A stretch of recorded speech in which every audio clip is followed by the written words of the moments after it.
Greetings everyone! As I'm starting to make 24 games within 24 months, I need to have some kind of a plan how I'm gonna be doing that. And let's take a look how the stuff will happen on the September 2025. So it's gonna be working with the Seeker Quest.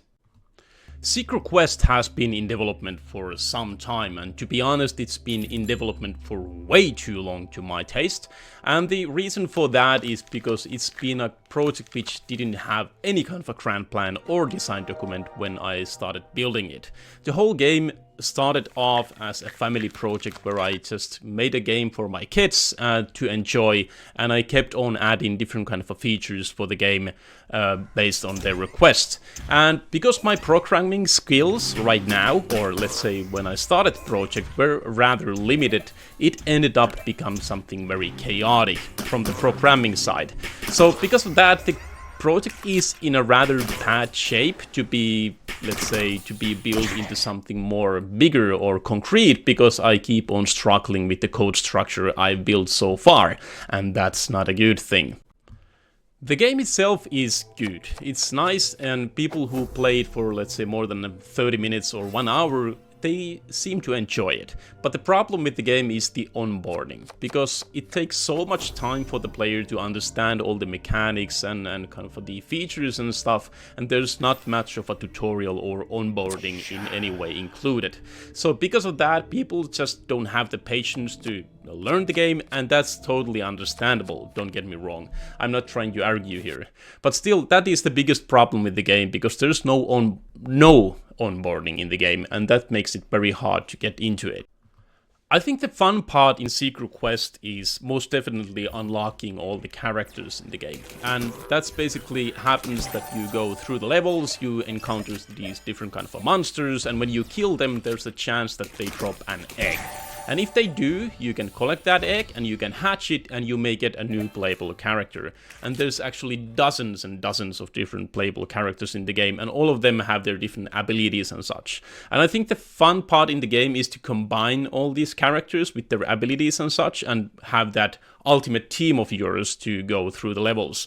Because as an example, the Stardust levels, or the Stardust Island in the game, is very hard.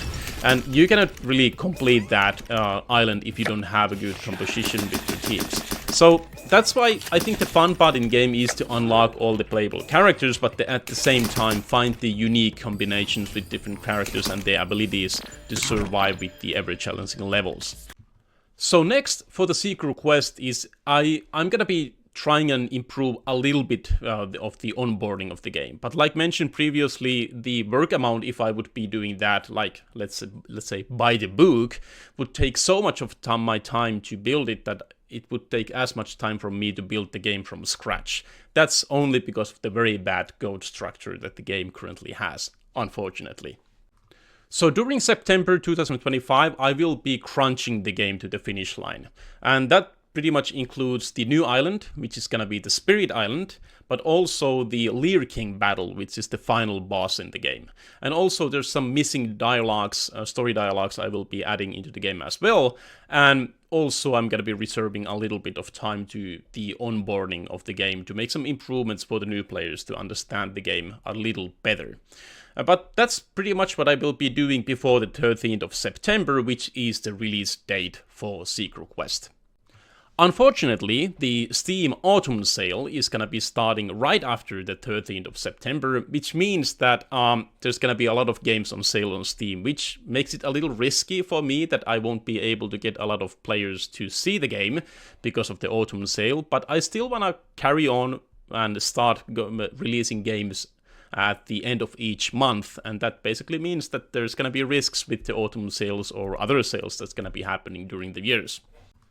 You can actually already purchase Seeker Quest on Steam. It is on early access and it's available right now. You can go buy it. And another option to get the game is to go take a membership on my Patreon, which is €3 per month, and you will get the game. I'm planning on adding some additional tiers to my Patreon that you would get all the source codes and source materials for the game as well, which would mean not only the code structure, which is very bad, but also the art and the music music and the sounds and everything would be on your disposal. So that's my plan for the future, but right now the 3 euros per month will give you the game. So be sure to subscribe to my Patreon with that 3 euros.